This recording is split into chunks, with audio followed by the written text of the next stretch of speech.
મિત્રો, આપ જોઈ રહ્યા છો આપણી YouTube ચેનલ સત્સંગ કથામાં આપ સૌનું સ્વાગત છે. તો બાપજી, અમે તમને પ્રાર્થના કરીએ છીએ, અમને બતાવો ને મધુ અને કૈટબની કથા જે છે એ મને કથા બતાવો. તમારી સાથે સંગ થયો એ અમારો દેવ યોગને કરીને સંગ થયો છે. તમારી હારેની મુલાકાત અમારા જીવનનું કલ્યાણ માટે થયો છે. માટે તમને પ્રાર્થના કરીએ છીએ, સાંભળો. પૂર્વકાળમાં જ્યારે ભગવાન આ ત્રણેય લોક જ્યારે પ્રણય અવસ્થામાં હતા, પ્રલય અવસ્થામાં હતા, અને એ પ્રલય અવસ્થામાં ભગવાન શેષનારાયણ શૈયામાં જ્યારે સૂતા છે, એના કાનમાંથી મેલ પડે છે. ચારે બાજુ અગાધ જળ છે, અને એ મેલની અંદર મધુ અને કેટબનું ઉત્પત્તિ થઈ રહી છે. ભગવાનના કાનમાંથી નીકળેલા મેલમાંથી મધુ અને કેટબ નામના બે અસુરો પ્રગટ થયા છે. મહાસાગરમાં અનેક વખતે વધવા લાગ્યા, અને અસુરોને માં પાર્વતીનું વરદાન છે કે જન્મતાની સાથે વધતા જશે, તરત મોટા થવા લાગે છે. બંને જણા મોટા થયા, સમય વ્યતીત થયો. એક વખત મધુ અને કેટબ બંને ભાઈઓ વિચાર કરે છે કે આપણી ઉત્પત્તિ ક્યાંથી, આપણા મા બાપ કોણ, આપણને અહીંયા કોણ લઈ આવ્યું છે? આપણને તો બેમાંથી એકને કશી ખબર નથી. બે ભાઈઓ જયારે આવી વાતો કરતા હતા ત્યારે કેટબ એક વાત બહુ સરસ કહે છે કે મને એમ લાગે છે કે કોઈના આધાર વગર કશું ટકી ન શકે. આપણે આવ્યા છીએ તો આપણે કોઈકના આધારે આવ્યા છીએ. આ દુનિયામાં એક વસ્તુ એવી નથી કે જે કોઈ પણ પોતાના આધારે હોય, કોઈકના આધારે જ ઉભી રહી છે. આ પૃથ્વી છે તો શેષનાગની ફળના આધારે ઉભી રહી છે, દિશાઓના આધારે ઉભી રહી છે. શેષનાગ છે તો ભગવાન શંકરના ગળામાં પડેલો એના આધારે છે. ભગવાન શંકર કૈલાસના આધારે, કૈલાસ આ પૃથ્વીના આધારે, એકબીજાથી આમ બધું વર્તુળ છે. તો કેટબ કહે છે કે મને એમ લાગે છે કે કોઈ વસ્તુ કોઈ વગર, કારણ વગર ક્યારે અહીંયા આવતી નથી, અને કોઈના વગર ટકતું નથી. એકબીજાનો આધાર હોય છે અહીંયા. બે જણા સારી વાતો કરતા હતા કે આપણું તો કોઈ સર્જન કર્યું જ હશે, કોઈ તો શક્તિ એવી હશે જ. આમ શક્તિની વાતો કરતા હતા ને, આમ ચિંતન કરતા જતા હતા. એમાં આકાશમાંથી વાઘબીજ સ્વરૂપ એક મંત્ર, એમ માયાબીજની વાત કરી મેં તમને, આ વાઘબીજ.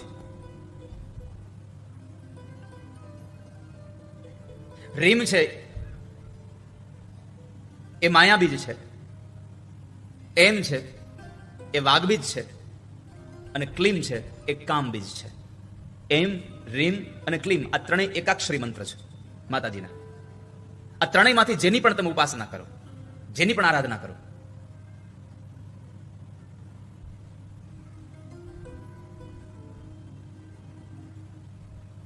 તો વાઘબીજ સ્વરૂપ એમનો એ વાણી સંભળાણી આકાશમાંથી, અને એટલું સુંદર એ ભાવ એમાં વ્યક્ત થયું, અને એ શબ્દને પોતાના હૃદયમાં પધરાવ્યો, અને એ જ હૃદયમાં પધરાવેલા શબ્દનો એને ઉદ્ગાર કરવાનું શરૂ કર્યું. થોડી વાર થઈ તો આકાશમાં એક સુંદરી દેખાય છે, એક સ્ત્રી દેખાય છે. એટલે બે ભાઈઓએ નક્કી કર્યું કે મને લાગે છે કે આ મંત્ર છે કોઈ, આ સામાન્ય શબ્દ નથી, આ મંત્ર છે કોઈ. એટલે મંત્ર સમજી અને બંને ભાઈઓએ આ મંત્રનો તપશ્ચર્યા કરવાનું શરૂ કર્યું. પણ સજ્જનો અને દુર્જનોની તપશ્ચર્યામાં એટલો ફેર હોય છે કે સજ્જનો તપશ્ચર્યા કરી અને કોઈકનું સારું કરવા માટે કોઈ તપ કરતા હોય છે, અને દુર્જનો તપ કરી અને પ્રતિષ્ઠા મેળવે, પદ મેળવે, તપ કરી અને બળ મેળવે, અને એ બળથી બીજા લોકોને દુઃખી કરતા હોય છે. આ સંસારમાં જ્યારે આપણી પાસે પૈસો આવે, જ્યારે આપણી પાસે પદ પ્રતિષ્ઠા આવે, અને એ પદ પ્રતિષ્ઠા અને પૈસો જ્યારે કોઈને હેરાન કરે ત્યારે સમજવું કે આપણે એ મધુ કેટબ મહિલા છીએ, હજી આપણે હયગ્રીવ વાળા છીએ, હજી આપણે મહિષાસુર વાળા છીએ હજી. અને આપણી સંપત્તિથી જ્યારે કોઈનું આંસુ લૂછવામાં આવે તો સમજવું કે આ દેવી સંપત્તા આપણા ઘરમાં આવી છે.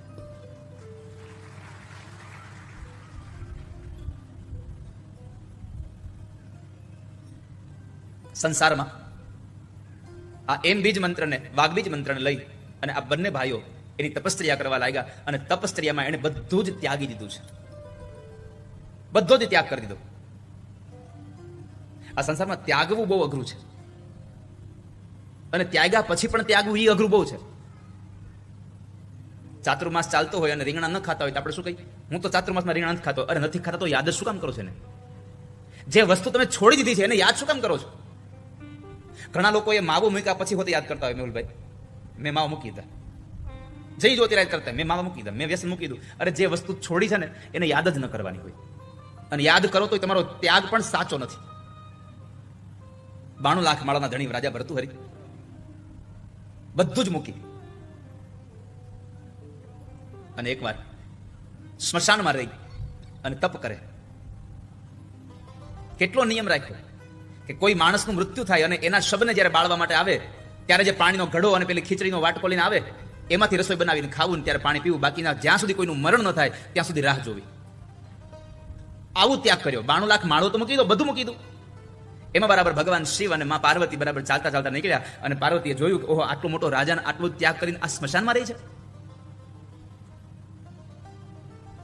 તો માતાજી કહ્યું, પ્રભુ આ દુનિયામાં મને એમ લાગે છે કે આના જેવો ત્યાગી કોઈ નહીં હોય. એક કામ કરો ને એને પ્રમાણપત્ર આપી દો. ભગવાને કીધું પ્રમાણપત્ર આપવામાં ઉતાવળ ન કરે, અને એમાં ખાસ કરીને ત્યાગનું પ્રમાણપત્ર આપવામાં તો ઉતાવળ કરાય જ નહીં. અરે પણ શું તમે વાત કરો છો, આ કેટલો મોટો ત્યાગી છે. ભગવાને કીધું એમ ન હોય, થોડા દિવસ ખમો. 2-3 મહિનાનો સમય વ્યતીત થઈ ગયો, કોઈનું મરણ નથી થયું ને એમાં બરાબર 3 મહિના પછી એક માણસનું મૃત્યુ થયું. ડાઘુ એને બાળી અને ગરજતા રહ્યા. અને આ ભર્તૃહરિ મહારાજે સ્મશાનની અંદર ખીચડી બનાવી અને જમવા બેસે એવા સમયે ભગવાન શિવ અને પાર્વતી ભિક્ષુકના રેપમાં આવે અને ભગવાને કહ્યું કે ભાઈ ભૂખ બહુ લાગી છે, જમવાનું આપશો કઈ? તરત જ પરમાત્માએ ભર્તૃહરિ રાજાએ પોતાના હાથમાં રહેલું એક ખીચડીનું પાત્ર હાથમાં કોળ્યો હતો એ મૂકી દઈ અને પાત્ર આપી દીધું, લ્યો તમે ખાઈ લો. ભવાનીએ તરત જોયું સામે ભગવાનનું, હવે આ 3 મહિનાથી ભૂખો હતો અને ખીચડી તમને આપી દી, હવે તો પ્રમાણપત્ર આપો. ભગવાને કીધું ઉતાવળ ન કરાય. ભગવાને કીધું કે હે ભાઈ તમે જમાડ્યા પણ પાણી નહીં પીવડાવો. પાણીનું પાત્ર હાથમાં હતું, ભગવાન આપી દીધું. ભગવાને પાણી પીધું, જાણી જોઈ અને ચાય કરીને હાથ ધોમાં ઢોળ નાખ્યું પાણી. માતાજીએ જરાક આમ ત્રાહી નજરે જોયું, હવે કઈ કેવું છે કે આપી દેવું છે? ભગવાને કીધું છેલ્લી વાર. પરમાત્માએ કીધું છેલ્લી વાર હવે. અને ભગવાન શિવે કહ્યું, ભાઈ ધન્ય છે હો, તમે ભૂખા હતા પણ અમને જોઈને તમે અનાજ આપી દીધું, ખીચડી આપી દીધી, અમે પાણી માંગ્યું તો પાણી આપી દીધું. ધન્ય છે તમારા ત્યાગને, ધન્ય છે તમારા ત્યાગને, તમે ખીચડીને પાણી અમને આપી દીધું. આવું 2-4 વખત ભગવાને કીધું ને તરત ભર્તૃહરિ બોલ્યા કે આ ખીચડીને પાણી શું વિશાળ છે, હું તો 92 લાખ માળવાનો ધણી છું, બધું મૂકી જો અહીંયા આવ્યો હોઉં તો ખીચડી તો આપી જગું ને. ભગવાને તરત ભવાનીને કીધું, જો ભવાની આ બીમારી છે, મૂકીને આવ્યો પણ હજી ભૂલ્યો નથી. એમ આપણા બધાનું આવું છે, મૂકી દઈએ પણ ભૂલીએ નહીં. ત્યાગ એવો હોવો જોઈએ માણસ મૂકે પછી એને યાદ જ ન કરે. અને સંસારમાં ત્યાગે સ્વાગે, જે ત્યાગ કરે છે આગળ આગળ જતો રહે છે. જીવનમાં ક્યારેય પણ બહુ બધા લોકોનું સારું થતું હોય તો ઘણી બધી વસ્તુ છોડી દેવી. એક સુભાષિત છે, ત્યજેદેકમ કુલસ્યાર્થે ગ્રામસ્યાર્થે કુલમ ત્યજેત ગ્રામમ જનપદાસ્યાર્થે સ્વાત્માર્થે પૃથ્વીમ ત્યજેત. ત્યજેદેકમ કુલસ્યાર્થે, તમારા કુટુંબનું કોઈ એક માણસ ખરાબ કરનારો હોય તો આખા કુટુંબે ભેગા મળીને એ એક માણસને છોડી દેવો. આખા કુળનું ખરાબ કરનારો કોઈ હોય તો એને એકને છોડી દેવો, કુળનું સારું થતું હોય તો. બીજું, આખા ગામનું સારું થતું હોય તો એકાદા પરિવારને છોડવો પડે તો છોડી દેવો. ત્યજેદેકમ કુલસ્યાર્થે ગ્રામસ્યાર્થે કુલમ ત્યજેત. ગામનું સારું થતું હોય તો એક કુટુંબને છોડી દેવું. રાજ્યનું સારું થતું હોય તો એક ગામને છોડી દેવું. પણ તમારે તમારા આત્માનું જો સારું કરવું હોય તો આખી પૃથ્વીને છોડી દેવી, એના સિવાય તમારું કલ્યાણ નહીં થાય ક્યારે.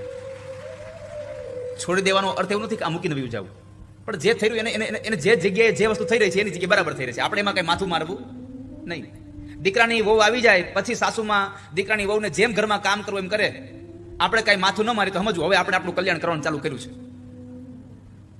જોકે અહીંના તો સાસુ બધા સારા છે, વહુને કઈ કહેતા જ નથી, અને વહુ એટલા સારા છે કે હાહુ કઈ કહી તો ચાખી લેતા નથી.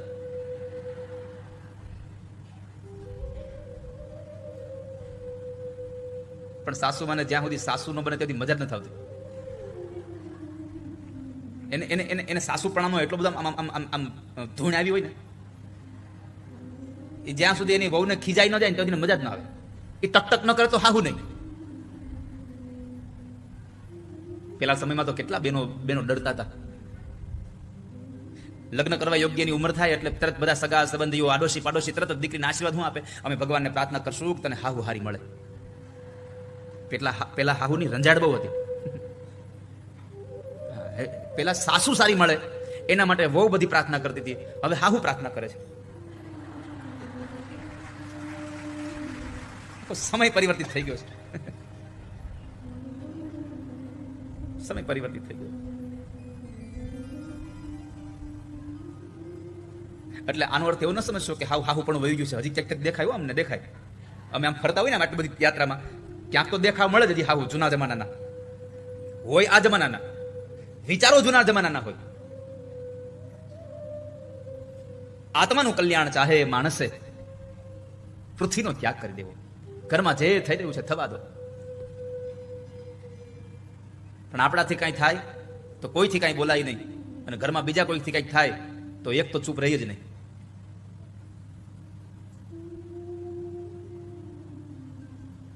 આ બારગામના સાસુ વહુની વાત છે.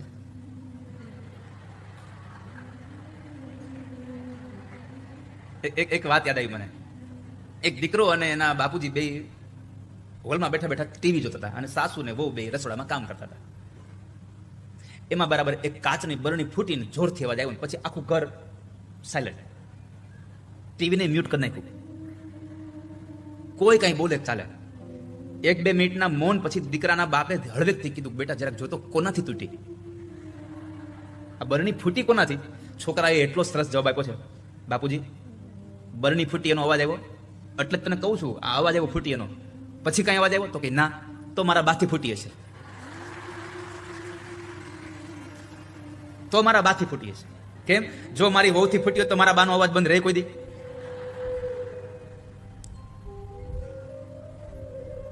કોઈ દિવસ ન રહે.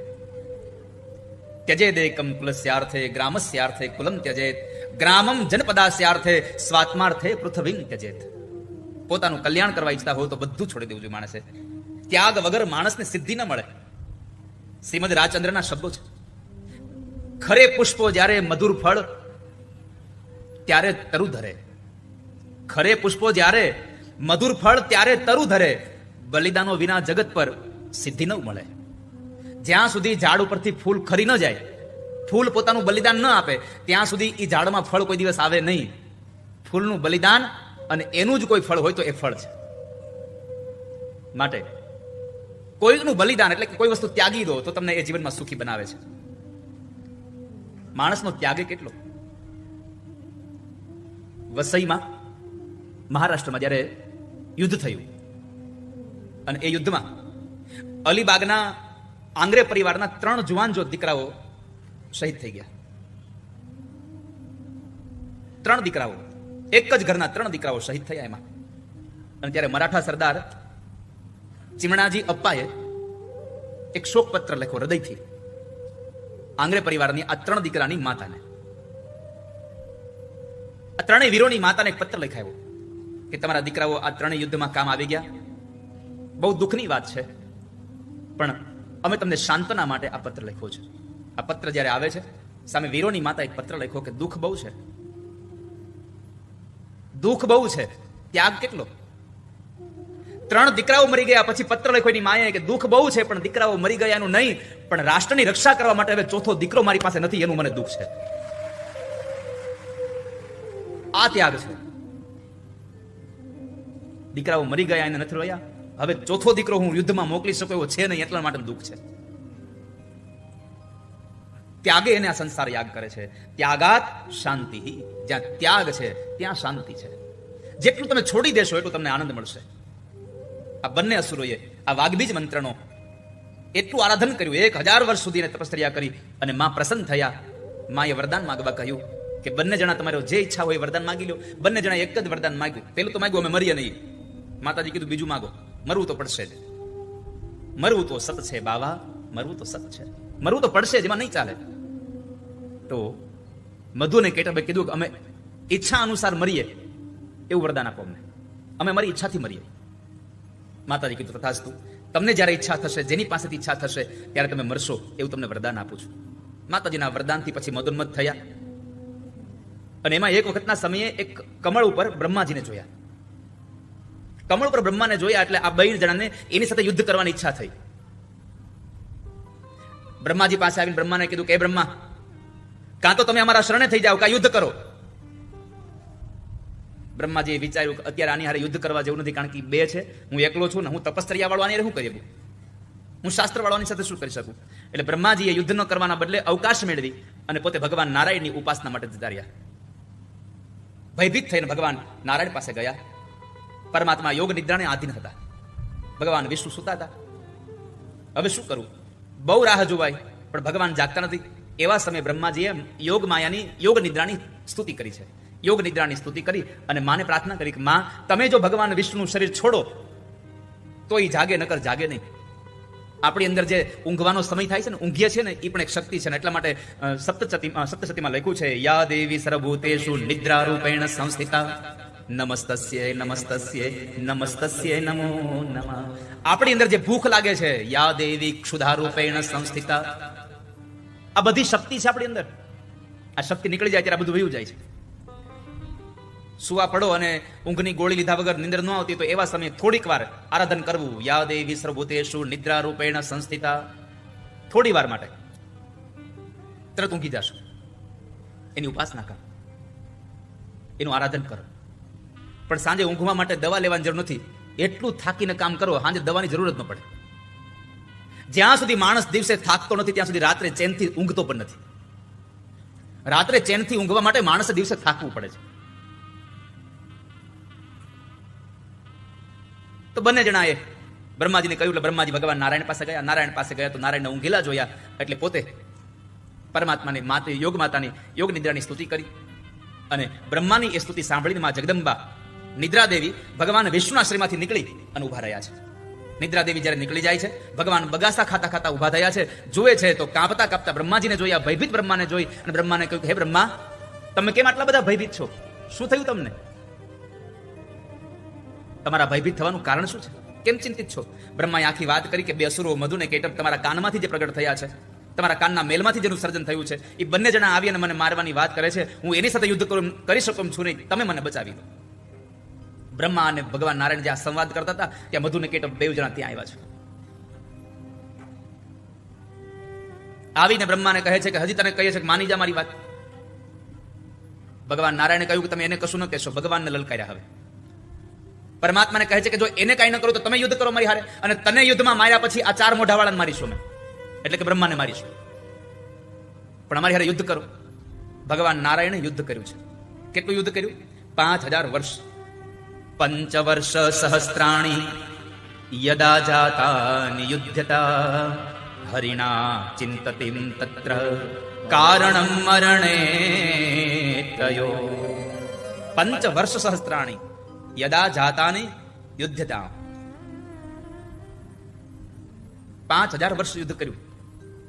ભગવાન થાકી ગયા પણ ઓલા બે ન થાય. કેમ? એ બે જણા એવું કરતા હતા કે જ્યારે મધુ ભગવાન હારે યુદ્ધ કરતો હોય ત્યારે કેટબ આરામ કરી લે, કેટબ યુદ્ધ કરતો ત્યારે મધુ આરામ કરી લે. એકબીજાના પ્રત્યે વિશ્રામ મળતો હતો. અને અહીંયા ભગવાન એકલા હતા. પરમાત્મા વિચારે છે કે આ બેમાંથી કઈ મરતાથી મારે કરવું શું? અને મારવાનો ઉપાય કંઈક કરવો પડશે. પરમાત્મા વિચારે છે અને ચિંતામાં પડેલા ભગવાન હાથમાંથી હથિયાર મૂકી દે છે. અને દૈત્યો બે એને જ્યારે મારવા આવે છે ત્યારે પરમાત્માએ કહ્યું કે અત્યારે તમે મને મારો એમાં તમે કોઈ વીર નહીં ગણાવો. કારણ કે અમુક જગ્યાએ હથિયાર ઉપાડવાની ના પાડી છે. શાંતે ભીતે ત્યક્ત શસ્ત્રે પતિતે બાલકે તથા પ્રહરંતી ન વીરાસ્તે ધર્મ એષ સનાતન. શ્રાંતે ભીતે ત્યક્ત શસ્ત્રે પતિતે બાલકે તથા. સનાતન ધર્મ એમ કહે છે થાકેલા માણસ ઉપર ક્યારે હથિયાર ન ઉપાડવું. કોઈ આપણાથી ડરી ગયેલો માણસ હોય એની ઉપર હથિયાર ન ઉપાડવું. જે માણસે શસ્ત્રનો ત્યાગ કરી નાખ્યો હોય એની ઉપર ક્યારે હથિયાર ન ઉપાડવું. ચાલતા ચાલતા નીચે પડી ગયેલો માણસ છે એની ઉપર હથિયાર ન ઉપાડવું. કોઈ બાળક ઉપર હથિયાર ન ઉપાડવું. આ વીરોના લક્ષણ છે. વિરાસ્તે ધર્મ એવ એષ સનાતન. માટે તમને કહું છું મારા ઉપર તમે હથિયાર ન ઉપાડતા. મેં પણ તમારા જેટલું જ યુદ્ધ કર્યું છે, તમારા કરતા વધારે યુદ્ધ મેં કર્યું છે. બંને જણા કહે છે કે તમે યુદ્ધ શાનું વધારે કર્યું? અમે એટલું જ કર્યું છે. પરમાત્માએ કહ્યું કે અત્યારે સનાતન ધર્મ એ છે કે તમે બે હતા અને હું એકલો હતો, તમે એકબીજા વિશ્રામ કરતા હતા. મેં વિશ્રામ વગર 5000 વર્ષ યુદ્ધ કર્યું છે. માટે કહું છું કે થોડોક મને વિશ્રામ કરી લેવા દો, હું તમારી સાથે યુદ્ધ પાછું કરીશ. હું ડરીને ચાલ્યો નહીં જાઉં. આ બંનેને યુદ્ધ કરવાની ઈચ્છા હતી એટલે વાતને ગ્રાહ્ય રાખી થોડીક વાર સમયમાં જ્યારે ભગવાન નારાયણને વિશ્રામ મળ્યો, વિચાર્યું હું શું કરું. અંતે એક જ વિચાર આવ્યો કે આ બધામાં હું 5000 વર્ષ સુધીમાં એને મારી ન શક્યો, તો હવે કદાચ મારી ન શકું. એક કામ કરું, હું વિદ્યાદેવીની ઉપાસના કરું. હું વિદ્યાદેવીની ઉપાસના કરું, જેથી કરી અને મારું ઈચ્છિત સંપન્ન થાય. એટલે ભગવાન નારાયણે યોગ નિદ્રા ભગવતી શિવાને એમણે આરાધના કરવાની આરંભ કર્યો છે. માતાજીની ઉપાસના કરી, માતાજીનું સ્તવન કર્યું કે હે માં, તમે તો અમારા માટે બધું છો, તમે જ અમારા માટે થઈને મોક્ષ આપનારા છો, તમે જ આખી દુનિયામાં સર્વેશ્વરી છો. તે ધ્યાન યોગાનુગતા અપશ્યન ત્વામેવ દેવીં સ્વગુણે નિગૂઢા. ત્વમેવ શક્તિઃ પરમેશ્વરસ્ય માં પાહિ સર્વેશ્વરી મોક્ષદાત્રી. માં, હું તમારું ધ્યાન ધરું છું. અમારા મોક્ષની દાત્રી, અમારા કલ્યાણની દાત્રી તું છો. અમારું મંગલ કરનારી માં જગદંબા તું છો. અમારું કલ્યાણ કરો. મધુ અને કેટબ નામના 2 રાક્ષસો દ્વારા 5000 વર્ષ યુદ્ધ કરી અને હું થાક્યો છું. એના મૃત્યુનું કારણ માં તમે મને બતાવો. દેવાત્મ શક્તિ શ્રુતિ વાક્ય ગીતા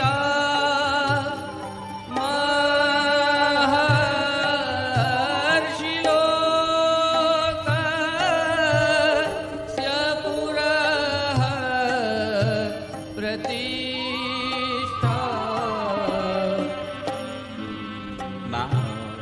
દેવાત્મ શક્તિ શ્રુતિ વાક્ય ગીતા, અમે તારા ચરણોમાં, અમે તારી પાસે પ્રાર્થના કરીએ છીએ.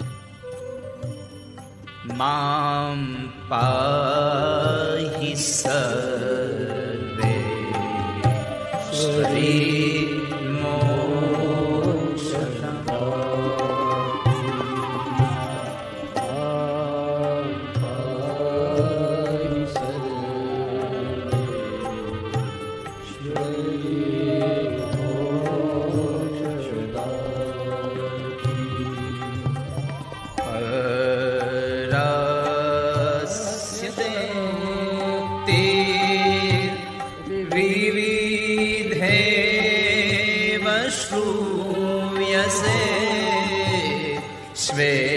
શ્વેતા સ્વવાક્યો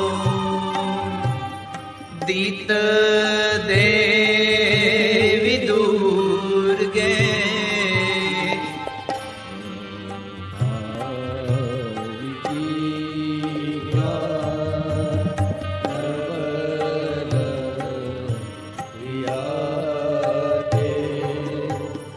મામ પાહિ સર્વે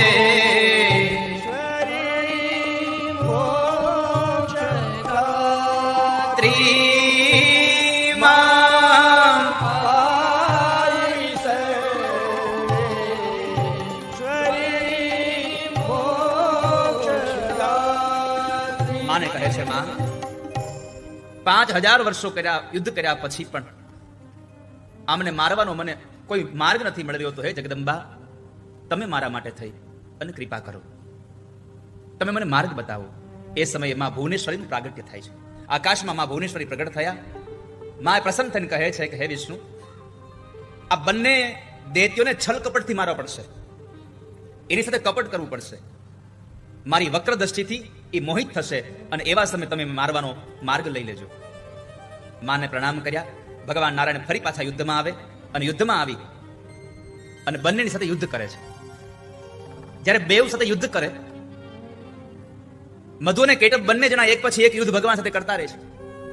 એટલા બધા અસ્ત્રો શસ્ત્રોનો પ્રહાર થયો, પણ પરમાત્માના એક પણ શસ્ત્રથી મારી નથી શકાતા. એવામાં ભગવાન નારાયણે કહ્યું, માતાજી પોતે સુંદર એક સુંદરીનું રૂપ લઈ એક સ્ત્રીના રૂપની અંદર માતાજી આમ આમ ચાલતા નીકળે છે. એમાં ભગવાન નારાયણે મધુ કેટપને કહ્યું કે તમે આટલા વર્ષોથી મારી સાથે યુદ્ધ કરો છો, તમારા બંનેના યુદ્ધથી હું રાજી થયો છું, તમારે જે વરદાન જોતું હોય તે માગી લો મારી પાસે, શું જોઈએ છે? પણ પેલી સુંદરીને જોઈ, સ્ત્રીને જોઈ એટલે મોહિત થયા અને પોતે પોતા બળવાન છે એટલા એવું સાબિત કરવા માટે ભગવાન નારાયણને કહે છે કે તમે જેમ અમારાથી રાજી થયા છો અમે તમારાથી રાજી થયા છીએ. તમે અમને શું વરદાન આપવાના હતા? તમારે વરદાન જોતું તો અમારી પાસે માગી લો, હું તમને વરદાન આપું. અને એ સમયે ભગવાન નારાયણે કીધું કાંઈ વાંધો નહીં, તમે જો ખરેખર મારી હારે પ્રસન્ન થયા હો અને આપવા જ માંગતા હો તો તમે મને એવું વરદાન આપો કે તમારા બેનું મૃત્યુ મારા હાથે થાય, તમારા બંનેનું મૃત્યુ મારા હાથથી થાય. મધુ ને કેટપ બે જણા એકબીજાની સામે જુએ છે અને કહે છે કે આપણે છેતરાઈ ગયા છે. આ સંસારમાં જેટલા લોકો મોહમાં પડે છે છેતરાવાના છે, સંશય જ નથી. આપણે બંને છેતરાયા છે, પણ આપણે આપવાનું કહ્યું એટલે આપણે આપવું તો પડશે જ. પણ સામે વરદાનમાં માંગ્યું કે તમે અમારી પહેલા એમ કહેતા હતા કે તમારા યુદ્ધથી અમે પ્રસન્ન થયા છીએ એટલે તમે માંગો, તો જો તમે ખરેખર પ્રસન્ન હતા અને માંગવાની વાત કરી હતી તો અમે વરદાન માંગીએ છીએ. વિષ્ણુ તમે અમને વરદાન આપો. ભગવાન નારાયણે કહ્યું હું તમને વરદાન આપું છું, માગી લો. બંને જણાએ કહ્યું કે આ ચારે બાજુ જળ છે, પૃથ્વી તો ક્યાંય છે નહીં, જળ વગરનો પ્રદેશ ક્યાંય નથી. એટલે એવું કહ્યું કે જ્યાં નિર્જળ પ્રદેશ હોય ત્યાં અમને મારો. અને એ સમયે પરમાત્માએ જળની બહાર પોતાની જાંઘોને એટલી બધી મોટી બનાવી તો ભગવાનની જાંઘો જેટલી મોટી હતી એના કરતા મોટું સ્વરૂપ આ મધુ અને કેટભે ધારણ કર્યું. અસુરોને વધતા વાર નથી લાગતી. લોભ, ક્રોધ, મોહ આ બધા અસુરો છે અને આને વધતા વાર જ નથી લાગતી. એટલા મોટા થયા, ભગવાન એના કરતા ડબલ મોટા થયા. અને એ સમયે લાગ્યું મધુ અને કેટભને કે હવે આપણે જે આપેલું હતું આપણે સ્વીકારવું જ પડશે. એટલે બંને ભાઈઓએ પોતાના મસ્તક ભગવાનના સાથળ ઉપર રાખ્યા અને પરમાત્માએ એના મસ્તકને છેડ્યા. અને એ સમયે પરમાત્માએ મધુ અને કેટભને માર્યા. મધુ અને કેટભને માર્યાથી એના શરીરનો જે મેદ હતો એ બધો પૃથ્વી તરીકે ગયો અને ત્યારથી આ પૃથ્વીનું નામ પડ્યું છે મેદિની. આપણે પૃથ્વીને મેદિની તરીકે બોલાવીએ. એ મધુ અને કેટભની મેદિની હતી, મેદ હતો એટલે એમાંથી મેદિની નિર્માણ થઈ. એટલે આ પૃથ્વીમાં ખાવાની પણ મનાઈ રાખી છે. આ ધૂળ ખાવાની મનાઈ છે ને એનું કારણ એ છે મેદિની છે, એ અભક્ષા છે. આ મૃતિક આપણે ખાતા નથી. પરમાત્માએ મધુ અને કેટભનો ઉદ્ધાર કર્યો. દેવતાઓ રાજી થયા. આજે મારું સંપન્ન થયું કાર્ય. મૂળ કથામાં ફરી પાછા સુત નામના મહાપુરુષ લઈ જાય કે ભગવાન વ્યાસને એક પુત્રની અપેક્ષા હતી એટલે વ્યાસજી તપ કરવા માટે ગયેલા. વ્યાસજી સુમેરુ પર્વત ઉપર જઈ અને વાઘબીજ મંત્રનો એકાક્ષરનો મંત્રનો જપ કરી અને એટલા બધા પ્રજ્વલિત થયા. દેવ ભાગવતમાં લખ્યું છે કે વ્યાસજી તપશ્ચર્યા કરતા કરતા એટલા પ્રજ્વલિત થયેલા કે એની જટા જે હતી ને એ આખી અગ્નિના રંગની થઈ ગયેલી. આટલું તેજ. અને તપશ્ચર્યા કરે એને પછી મોઢે પાવડર લગાડવાની જરૂર નથી. એને મંત્રનું તપ જ એટલું હોય છે, એની આરાધનાનું તપ જ એટલું હોય છે કે એની સામે તમે જોઈ ન શકો.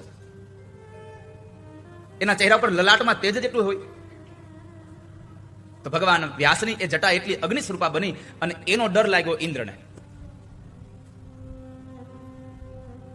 ઇન્દ્રએ ભગવાન શંકરને પૂછ્યું, કારણ કે ઇન્દ્રને ઇન્દ્રાસનનો લોભ બહુ છે અને જેને લોભ હોય ને એ કેટલું અહીંયા વેતરું કરે ને એનું કઈ નક્કી નહીં. લોભમાં કેટલું કામ કરે ને એ કઈ નક્કી જ નહીં. એકવાર એક કુંભારના ઘરે ગધેડા હતા, બે. એમાં બે ગધેડા હતા. કુંભાર એક ગધેડા ઉપર બહુ સામાન ઓછો મૂકે ને એક ગધેડા પર બહુ વધારે સામાન મૂકે. તો જે ગધેડા પર વધારે સામાન મૂકતા હતા ને તો એ ગધેડો એના ઘર મૂકીને વયો ન જતો. બીજા ગધેડાએ કીધું કે હે ભાઈ, આપણો માલિક તારા ઉપર આટલો બધો અત્યાચાર કરે છે, તારી ઉપર આટલી બધી તારા ઉપર વજન હકાવડાવે છે, બધું કરાવડાવે છે, તો તું ઘર મૂકીને વયો હું કામ ન જાતો? ગધેડા જવાબ હું ખબર છે, હું આ વેતરું એટલા માટે કરું છું, આટલું બધું દુઃખ એટલા માટે સહન કરું છું કે મેં મારા માલિકના મોઢે સાંભળ્યું છે એની યુવાન દીકરી છે ને એને જયારે યુવાન દીકરી તોફાન કરતી ને ત્યારે એને કહેતા હતા કે હવે જો તોફાન કરીશ ને તો તને આ ગધેડા પરણાઈ દે. એ મારી પરણાવવાના છે ને એટલા માટે નથી જાતો ક્યાંય. બોલો બોલો, ખાલી હું તને આ ગધેડા હારે પરણાવી દઈશ, તારા લગ્ન કરી દઈશ. એટલે ગધેડો કહે છે કે અત્યારે વેતરું કરી લઉં, પછી આની હારે લગ્ન કરશે, પછી સંપત્તિ મારી જ છે ને એ કે. બોલો, આવી અપેક્ષાથી માણસ વેતરા કર્યા કરે. જેને લોભ છે માણસ ગમે તે કરે, જેને તૃષ્ણા છે માણસ ગમે તે કરે.